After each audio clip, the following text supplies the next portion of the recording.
साथियों नमस्कार। बड्डी पियर सिस्टम, जिसको आप सेना में सहायक प्रथा या अर्दली प्रथा के नाम से जानते हो, एक बार फिर ये बड्डी पियर सिस्टम का जिन बाहर निकला है। और ऐसा नहीं है कि ये जिन नेशनल मीडिया में पहले नहीं निकलता, नहीं, समय अनुसार निकलता रहता है, फिर ये मुद्दा बंद हो जाता है। पर अब की बार एक लेफ्टिनेंट जनरल का वीडियो वायरल होने के बाद में इस पे चर्चा शुरू हो गई है और जबरदस्त चर्चा हो रही है। यहां तक कह सकते हो कि जो नेशनल मीडिया में है या जो यूट्यूबर हैं उनमें एक तरह से हल्ला मच गया। जैसे ही उनका वीडियो बाहर आया, बाहर आने के बाद में उनके बचाव में भी या सहायक प्रथा के बचाव में अपने अपने तर्क देने लग गए रिटायर्ड लाबी। और दूसरी तरफ जो पूर्व सैनिक हैं वो भी उसके विरोध में अलग अलग तर्क देने लग गए। पर जो तर्क लेफ्टिनेंट जनरल ने दिए वो बड़े ही प्यारे तर्क हैं, या आप कह सकते हो कि उन्होंने कुछ ऐसे खुलासे भी कर दिए सहायक प्रथा के ऊपर जो आज तक आप लोगों को नहीं मालूम था। और यह सबसे अच्छी बात है कि पहली बार किसी लेफ्टिनेंट जनरल ने सहायक प्रथा के ऊपर अपनी बुक में लिखा है। तो साथियों, अब जो तर्क सहायक प्रथा के बचाव में दिए गए हैं या सहायक प्रथा को बहुत महत्वपूर्ण माना है, आपने वो वीडियो वो क्लिप भी देखनी चाहिए। और जो सहायक प्रथा का विरोध करते हैं, आज 21वीं सदी आधुनिक जमाना है, आधुनिक फौजें हैं, आधुनिक हथियार हैं, उस समय सहायक प्रथा को इतना महत्वपूर्ण कैसे? पहले आप एक छोटा सी उनकी क्लिप देखें।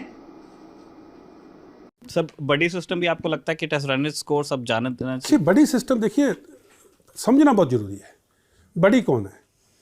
लड़ाई में कोई भी सिंगल आदमी नहीं चलता है। काउंटर टेररिस्ट ऑपरेशन में कभी भी सिंगल आदमी नहीं चलता कि उसको कुछ हो गया दूसरे बंदे को पता नहीं लगे। तो हमेशा पेयर में कार्रवाई होती है, और वो जो पेयर है वो बड़ी सिस्टम है। जो राइफलमैन है उसका शायद नायक होगा बड़ी, जो हवलदार है उसका शायद लांस नायक होगा। तो अगर ऑफिसर के लिए तो दूसरा ऑफिसर नहीं ढूंढ सकते, क्योंकि कंपनी में तो एक ही ऑफिसर मिलता है आजकल। तो कंपनी कमांडर या कंपनी 2IC ऑफिसर के साथ में एक जवान, लांस नायक, नायक, हवलदार कोई भी हो सकता है, वो उसका बड़ी है। वो उसके साथ सुबह से लेकर शाम तक रहता है, खाना पीना इकट्ठे, लड़ाई में जाना इकट्ठे। मैं आपको बता रहा हूँ, एक बार मैं मेजर था, सीनियर। साथियों, आप लोगों ने जनरल साहब की क्लिप देखी। जनरल साहब बड़े प्यारे प्यारे तर्क दे रहे हैं इसमें, और जो सहायक प्रथा है उसका बचाव भी कर रहे हैं कि साथ में रहते हैं, साथ में खाते हैं, साथ में पीते हैं, साथ में सोते हैं, साथ में ड्यूटी देते हैं। ये तो उनके बचाव है। इसके लिए इसके साथ में ही ये कहते हैं कि काउंटर टेररिस्ट ऑपरेशन में हम साथ चलते हैं, इंसर्जेंसी में हम साथ चलते हैं। यहां आप ठीक हैं, पर जो आपने पीछे कहा वो गलत है। यहां आप ठीक है, क्योंकि काउंटर टेररिस्ट ऑपरेशन में जरूरत है, रेडियो सेट है, दूसरी चीजें हैं, मैसेज है, बहुत सारी चीजें हैं, और एक दूसरे का ख्याल भी रखना पड़ता है। पर मैं समझ नहीं पाया, मैंने आज तक तो देखा नहीं, और मेरे हिसाब से 30 लाख पूर्व सैनिकों ने भी नहीं देखा होगा। कमेंट करके जवाब देना भाई। किसी बड्डी पियर ने ऑफिसर मैस में जाके अपने ऑफिसर के साथ में उसी टेबल पे बैठ के खाना खाया हो, या टेंट लगा हो, ट्रेनिंग में भी लगा लो। काउंटर टेररिस्ट ऑपरेशन की बात छोड़ो, इंसर्जेंसी की बात छोड़ो, ऊपर की फील्ड की बात छोड़ो, और चलो कर भी लो। वहां टेंट लगा ऑफिसर का, एक तरफ एक टेंट में एक तरफ चारपाई ऑफिसर की लगी है, दूसरी तरफ जवान की लगी है। कभी ये दृश्य देखा आप लोगों ने? हमने तो आज तक देखा नहीं भाई, एक टेंट में। दूसरी चीज इन्होंने कही कि साथ में ड्यूटी देने की। भाई 2000 के करीब तो मैं भी सेना में चला गया था। ना तो मेरे कंपनी 2IC ने, ना मेरे कंपनी कमांडर ने कभी किसी जवान के साथ में ड्यूटी थी। फटकार के सोते थे वो तो। और जिस समय मैं सेना में गया था उस समय मेरे ख्याल में आप भी मेजर हो गए, क्योंकि रिटायरमेंट मेरे हिसाब से आप अभी आए होगे 2022 में, 2023 के करीब, मतलब 2-3 साल पहले आए होगे। तो यहां बड़े तर्क दिए जा रहे हैं, टेक्निकल सहायक प्रथा का बचाव, क्योंकि एक तरह से जो बड्डी पियर है वो युद्ध क्षेत्र के लिए है, पीस स्टेशन के लिए नहीं है। अभी इन्हीं की बात को कौन काटते हैं? इनके सीनियर जो स्वर्गीय विपिन रावत जी, उन्होंने खुद 2018 में मीडिया के अंदर बोला कि जवानों का मिसयूज हो रहा है, और 3000 से ज्यादा जवान रिटायर्ड अफसरों के घर में हैं। क्या पता है साहब के भी पास में हो। पर यहां मैं साहब का एक चीज में धन्यवाद करना चाह रहा हूं कि कम से कम सहायक प्रथा, बड्डी पियर सिस्टम, अर्धलिप प्रथा किताब के किसी पेज पे तो आई। यहां मैं इनका धन्यवाद करता हूं। कहीं किसी लेफ्टिनेंट जनरल ने लिखने की हिम्मत तो करी। अभी एक क्लिप और भी है, आप उसमें भी बड़े, जब आप वो क्लिप देखोगे कि जो ये कह रहे हैं कि जो बड्डी, मेरा जो बड्डी था वो बड़ी अम्मा की तरह था, मतलब मां की तरह था। उसने एक बार मेरी मैडम को भी डांट लगा दी थी। मेरा परस, मेरा बटुआ उसके पास में रहता था, उससे हम पैसे मांगने के लिए जाते थे।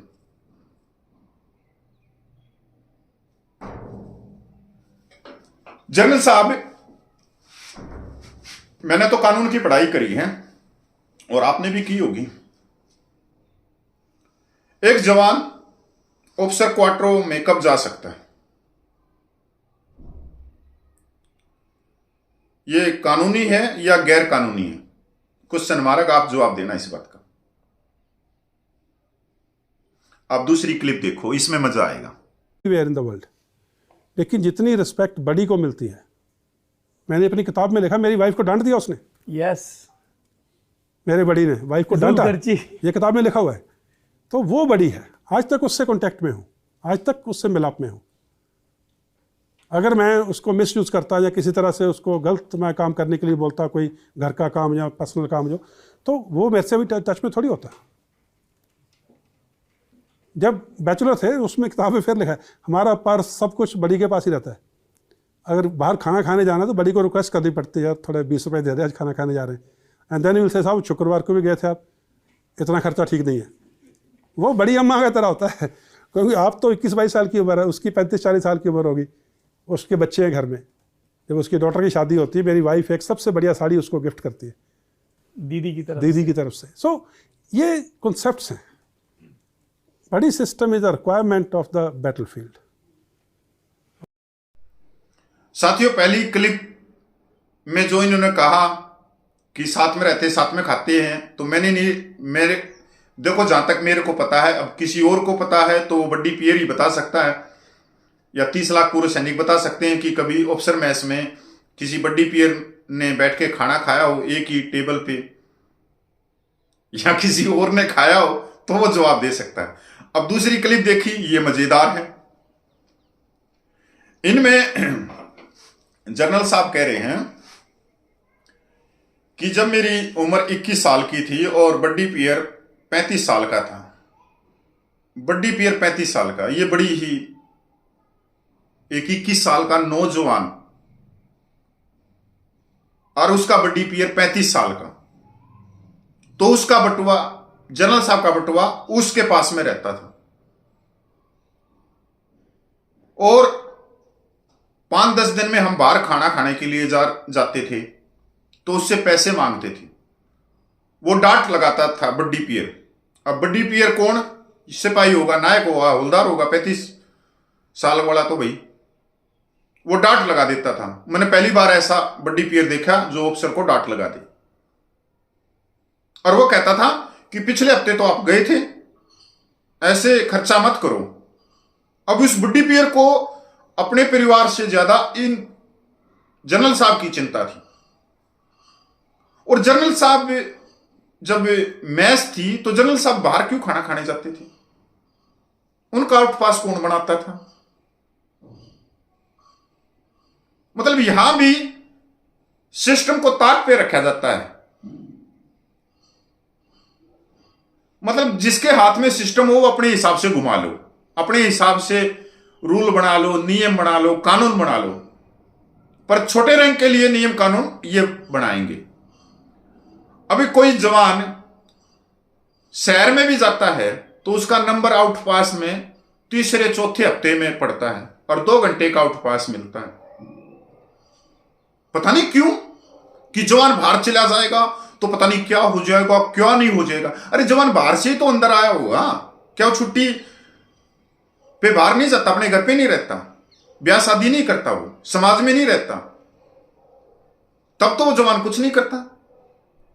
पर यहां एक व्यक्ति बाहर खाना खाने के लिए जाता है और दूसरा व्यक्ति को 2 घंटे का आउटपास में भी 20 या 30 मिनट पहले पूछना पड़ता है।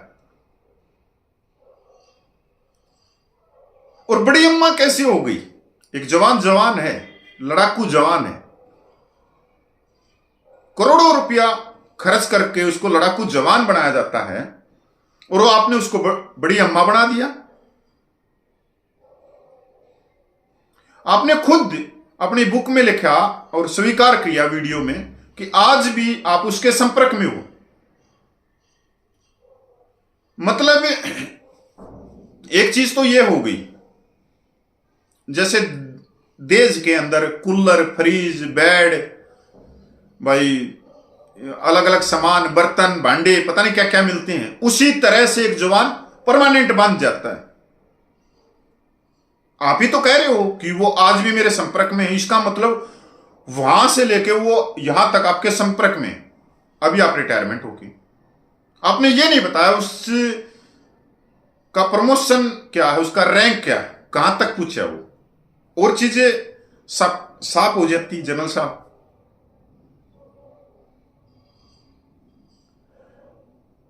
जनरल साहब आपने फिर कहा कि मेरी मैडम को डांट लगा दी।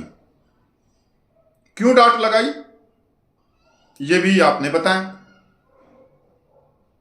अब जवान ऑफिसर के बंगले में क्यों गया? अगर उसने डांट लगाई है या कुछ भी किया है तो उस पर केस दर्ज क्यों नहीं करवाया? पहली बात तो आप खुद ही स्वीकार कर रहे हैं कि वो बंगले तक जाता था, हमारा पूरा परिवार उससे मिला जुला हुआ था, सारी चीजें थी। भाई एक बड्डी पियर वो काउंटर टेररिस्ट इलाके में है, ना कि वो पीस इलाके में परिवार के साथ में मिलाने जुलाने में। और पूरी यूनिट के कितने जवान गए वहां तक?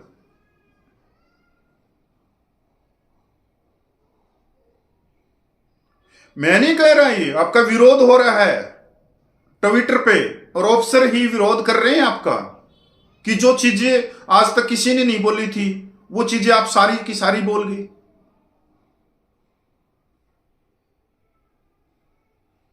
इसके बाद में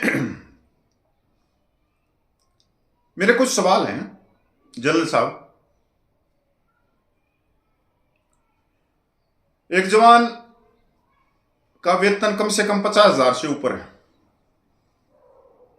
करोड़ों रुपया खर्च करके उसको तैयार किया जाता है और वो डीएसआर बोलती है कि पीस इलाके में, आज की डीएसआर की बात नहीं कर रहा, पुराने समय की बात कर रहा हूं मैं, और आज भी वही नियम है कि पीस स्टेशन में कोई भी सहायक या बड्डी सिस्टम नहीं है, क्योंकि पीस सिस्टम में इस तरह की सिचुएशन का सामना नहीं करना पड़ता। फिर पीस स्टेशन में क्यों है भाई जवान? अब जो मैंने देखा है, मैंने तो ये देखा है जहां भी बड़े बड़े बंगले हैं, क्वार्टर हैं, उनके आसपास में 2-2 बीघे 3-3 बीघे में गार्डन बना रखा है। उसमें भिंडी भी है तो गाजर भी है, पालक भी है तो भाई मूली भी है, सारी तरह की सब्जियां हैं, फूल पौधे हैं,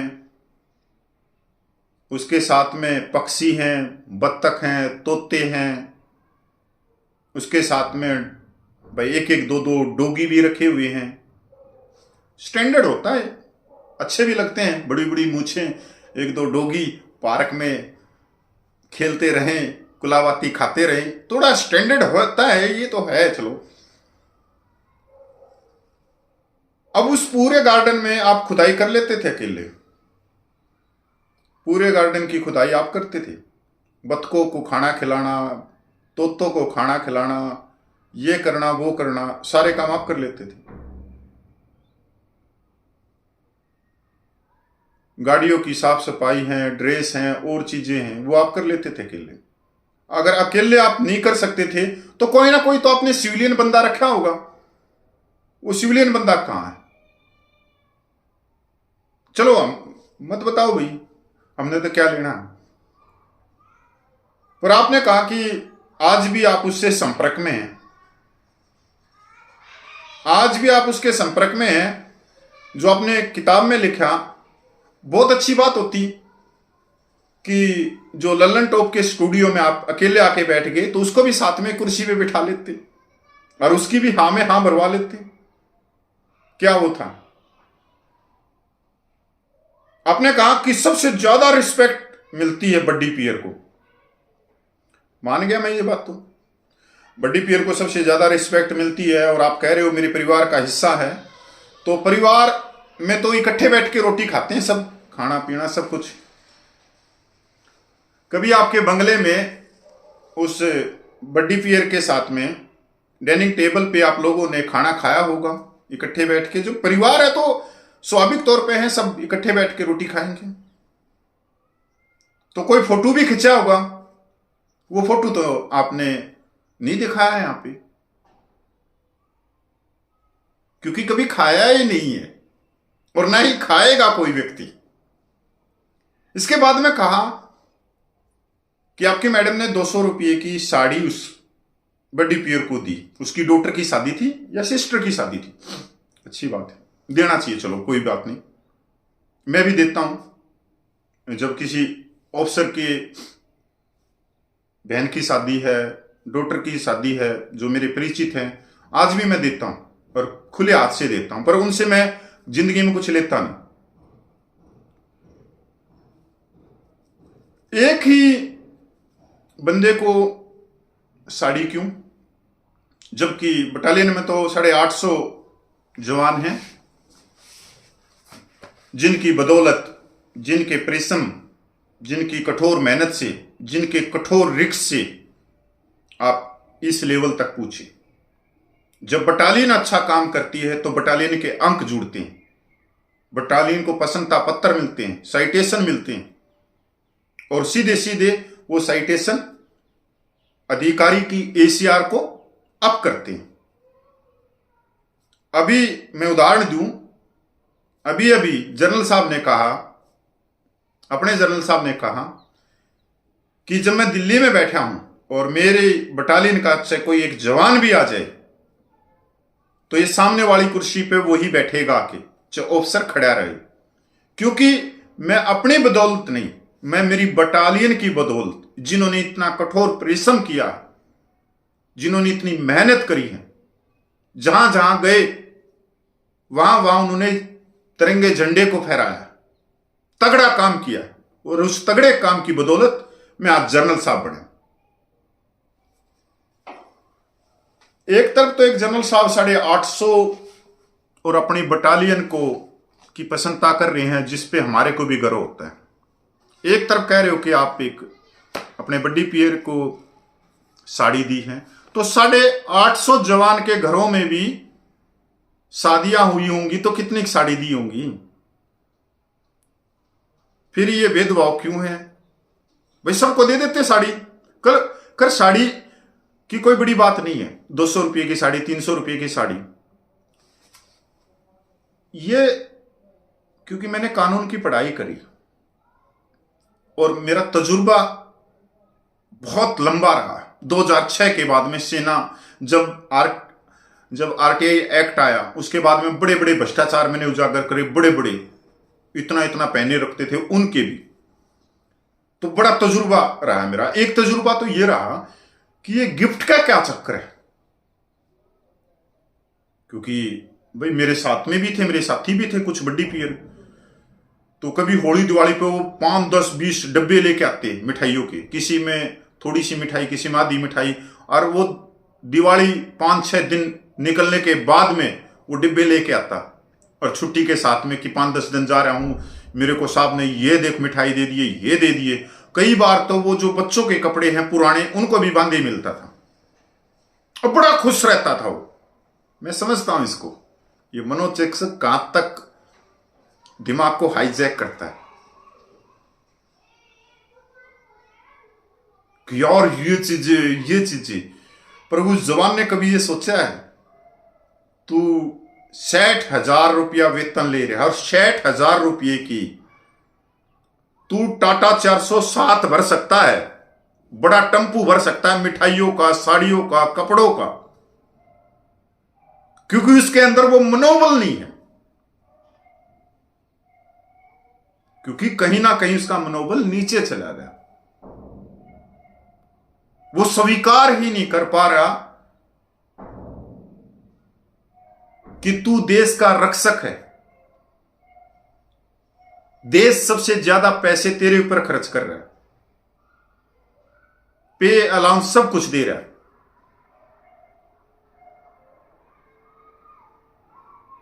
यहां पर जो जनरल साहब ने जो तर्क दिए हैं ना सहायक प्रथा के हक में, उसके बचाव में, वो भूल गए कि जो तर्क उन्होंने दिए हैं ये बहुत ही अलग तर्क हैं। एक तरफ से ये बड्डी पियर सिस्टम का चेहरा उजागर कर रहे हैं। आज तक नेशनल मीडिया में जितने भी अधिकारी आए हैं और सहायक प्रथा के ऊपर बोले हैं, वो एक बात से कभी आगे नहीं गए कि युद्ध के क्षेत्र में बड्डी पियर बहुत जरूरी है। पर जनरल साहब ने सहायक प्रथा का एक असली चेहरा दिखा दिया, इसलिए जनरल साहब की दूसरे जनरल साहब खिंचाई कर रहे हैं, और इन्होंने तो किताब में भी लिख दिया सारा का सारा।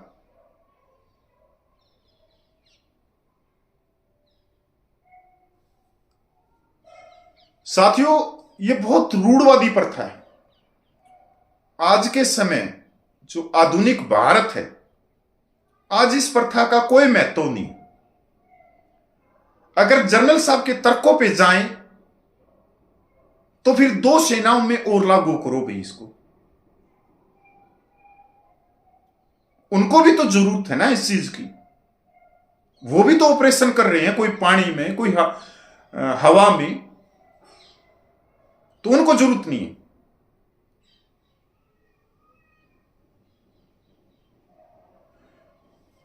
आज जो बड्डी पियर का सिस्टम है उसका समझता हूं मैं बहुत महत्वपूर्ण है इंसर्जेंसी इलाकों में, पर वो है एक दूसरे की सहायता करना, एक दूसरे को मैसेज पहुंचाना, रेडियो सेट है और दूसरी चीजें हैं। घायल हो गया तो उसको मल्लम पट्टी करना, उसको बचाना। पर किसी के घर पे जाके, ये सबको मालूम है, इतने बड़े बड़े 2-2, 4-4 बीघे के अंदर बगीचे बना रखे हैं, सारी चीजें हैं, रेलवे स्टेशन पे हैं। आधे तो आप किसी भी मेट्रो सिटी में चले जाओ, शॉपिंग के बैग उठाए घूम रहे।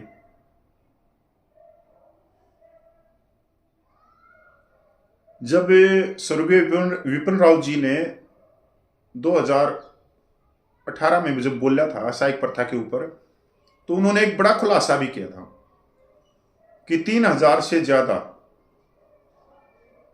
सर्विंग जवान रिटायर्ड अफसरों के घर में, तो इस पे बड़ा हंगामा शुरू हो गया था।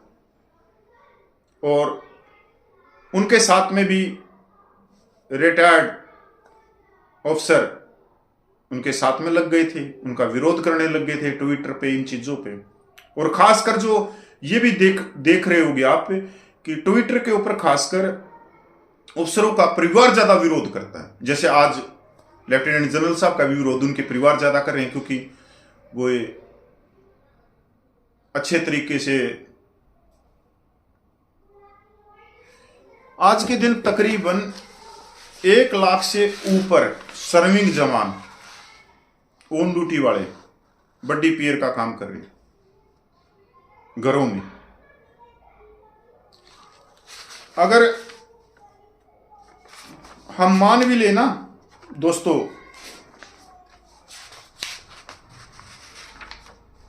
कि एक जवान 45,000 रुपया वेतन लेता है, तो 1,45,000 एक महीने का क्या हो गया 450 करोड़ रुपया, और एक साल का हो गया 12 गुना 4.5 करोड़ 5400 करोड़ रुपया। आज ग्लोबल फायर पावर की एक रैंकिंग आई है, जो विश्व की सेनाओं की रैंकिंग दिखाई है, तो उसमें भारत की सेना चौथे नंबर पे है। पहले नंबर पे अमेरिका, फिर रूस, फिर चीन और फिर भारत। और हम चाहते हैं कि भारत के नागरिक, एक सच्चे नागरिक का ये कर्तव्य है कि अपने भारत देश को विश्व का सुपर पावर बनाने के लिए, अपनी भारतीय सेनाओं को विश्व की सबसे शक्तिशाली सेना बनाने के लिए, अगर उसके अंदर कोई कमजोरी है तो उसकी आवाज उठा के जो देश के सर्वोच्च पदों पे आसीन है उन तक पहुंचाएं। यह हमारा कर्तव्य है। भारत का संविधान ये हक हमारे को देता है। तो आज ये तो क्लियर हो गया जनरल साहब के वीडियो से, और बड़ा ही मजेदार वीडियो है। मैं धन्यवाद करता हूं कि उन्होंने जो तर्क दिए हैं वो बहुत ही अलग तरीके से दिए। इस तरीके से दिए हैं, अगर हंसी आती मेरे को, जो बड्डी पियर है वो उनके परिवार को भी डांट देता था, तो उस बड्डी पियर की उसकी कंपनी में कितनी चलती होगी। उसका प्लाटून हवलदार, उसका सीएचएम, उसका प्लाटून कमांडर, उसका कंपनी कमांडर, तो उसको देखने के बाद में पीछे हट जाते होंगे कि यार कहीं हमारी नौकरी ना खराब करवा दे, कहीं हमारी ही शिकायत ये साहब को ना करते। मैंने देखे हैं, सारी चीजें होती हैं, बहुत होते हैं। मेरी कंपनी में था एक जवान ने, वो रात को 10 साढ़े 10 बजे तक आता था, सीएचएम घूमता रहता था। मैं पूछ लिया मां क्या बात हुई, सीएचएम में सो जा न जाके। बोला अरे वो नहीं आया है। मां फिर बोला होगा खाना गर्म करवाना है, नहीं तो बोला मेरा तो भाई केडर में है, नायब सूबेदारी के में, फिर कपिल तन्ना भी रहा है। तो बहुत सारी चीजें। तो नमस्कार, जय हिंद, वंदे मातरम भाई।